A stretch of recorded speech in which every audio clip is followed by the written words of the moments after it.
हमारे साथ मौजूद हैं मनोज रावत जो कि केदारनाथ विधानसभा से विधायक हैं। तो मैं सबसे पहले राय जी का बहुत बहुत स्वागत करती हूं। धन्यवाद। मैं भी आपके चैनल सत्ता एक्सप्रेस को शुभकामनाएं देता हूं और बाबा केदारनाथ जी से प्रार्थना करता हूं कि आप पत्रकारिता के उच्चतम जो मापदंड हैं उन पर खरा उतरेंगे और देश और समाज की भलाई के लिए आप उसमें जो कुरीतियाँ हैं, भ्रष्टाचार है, उनको तो उजागर करेंगे, लेकिन समाज की जो ताकत है, हमारे देश की जो ताकत है, हम लोगों की जो ताकत है, उनको भी जनता के सामने लाएंगे। यानी पॉजिटिव और इन्वेस्टिगेटिव स्टोरीज़ का आप एक शानदार मिक्सचर होंगे और मैं आशा करता हूं कि आप जनता के दिलों में अपनी स्टोरीज़ के ज़रिए। बहुत बहुत शुक्रिया सर। इसी के साथ हमें मीडिया लाइन से ही अगर हम ले लें तो आपने हमें पता चला कि आप विधानसभा से पहले आप जर्नलिस्ट भी रहे हैं काफ़ी अच्छे।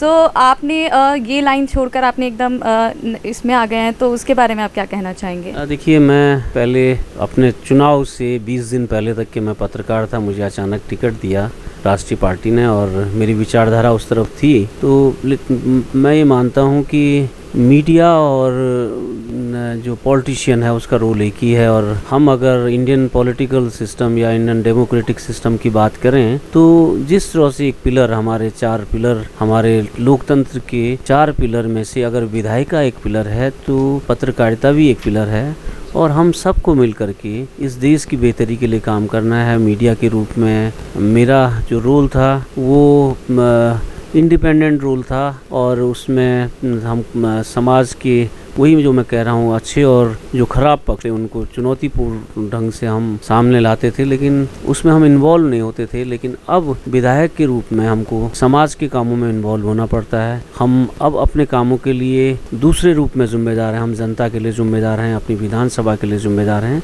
और ये आपको काम करने का एक नया तरीका देता है। मीडिया से हट करके एक नया तरीका विधायिका देती है। तो इसलिए मैंने 13 साल अपना पत्रकारिता का करियर समाप्त करने के बाद मैंने उसको अलविदा कहा और अब मैं एक नए करियर जो विधायिका का करियर है उसको एंजॉय कर रहा हूँ और जनता की मैं सेवा कर रहा हूँ। जी सर, बिल्कुल। सर अभी मैं बिल्कुल ये भी जानना चाहूँगी कि केदारनाथ के रिसेंटली क्या हालात चल रहे हैं, क्योंकि बहुत से लोग हैं जो वहाँ पर जाना चाहते हैं बट कोरोना की वजह से वो नहीं जा पा रहे हैं और मतलब लोग अभी उन्होंने कुछ लोगों ने मतलब वहाँ पर ये हुआ कि खुल गया है अभी वहाँ पर केदारनाथ, बट फिर से इन्फॉर्मेशन आई कि अभी नहीं खुला है। तो आप उसके बारे में क्या कहना चाहेंगे? देखिए, उत्तराखंड की जो चारों धाम है हमारे, केदारनाथ जी, बद्रीनाथ जी, गंगोत्री और यमुनोत्री, इनके कपाट जो शास्त्रोक्त और पौराणिक परंपरा है उसके अनुसार नियत तिथियों को खुल चुके हैं।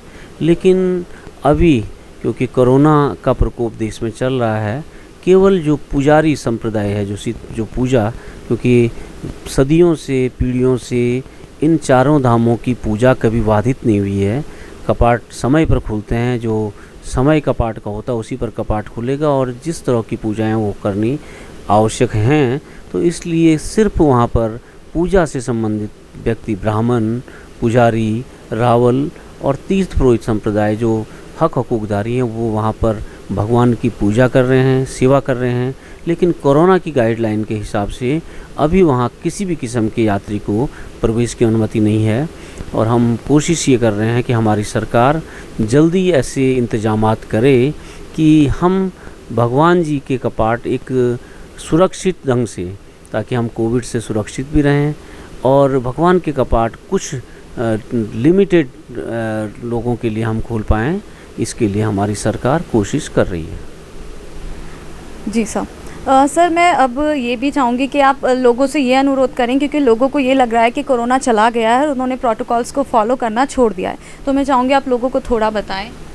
देखिए, कोरोना एक वायरल डिजीज़ है और वायरल डिजीज़ एयरबोर्न होता है, मतलब उसको फैलने के लिए सिर्फ हवा की ज़रूरत होती है, पानी की ज़रूरत होती है।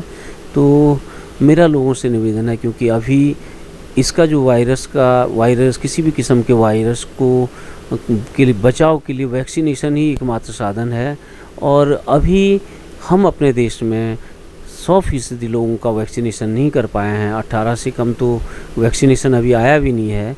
तो मेरा ये मानना है, मेरा निवेदन है, आग्रह है कि सभी लोग जो कोविड का प्रोटोकॉल है, कोविड से बचाव का प्रोटोकॉल है, उसका पालन करें, स्वयं भी सुरक्षित रहें, अपने परिवार को भी सुरक्षित रखें और अपने समाज को भी सुरक्षित रखें। तो आज के लिए बस इतना ही। मैं बहुत बहुत धन्यवाद करती हूँ सर का, हमारे साथ आज वो जुड़े और उन्होंने हमें अपना कीमती टाइम दिया। वहीं हमारी नई नई अपडेट्स के लिए हमारे चैनल को सब्सक्राइब करें, लाइक करें, कमेंट करें और देखते रहिए सत्य।